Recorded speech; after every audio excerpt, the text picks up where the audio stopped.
কয়েক ঘন্টার টান টান উত্তেজনা, নানা সমীকরণ আর একের পর এক নাটকীয় মোড়। কখনো বিএনপির কঠোরতা, আবার কখনো জামায়াতের শর্তযুক্ত অবস্থান। সব মিলিয়ে 13তম সংসদের শপথ গ্রহণ অনুষ্ঠানকে কেন্দ্র করে রাজনৈতিক অঙ্গন ছিল রীতিমতো রণক্ষেত্র।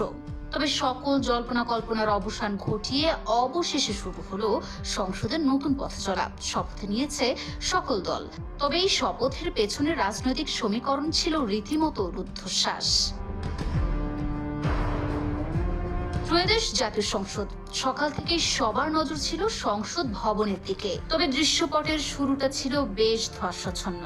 প্রথম ধাপের শপথ নিতে আসে বিএনপি, কিন্তু শপথের ঠিক আগ মুহূর্তে বিএনপির স্থায়ী কমিটির সদস্য সালাউদ্দিন আহমেদের একটি ঘোষণা রাজনৈতিক অঙ্গনে তৈরি করে নতুন বিতর্ক।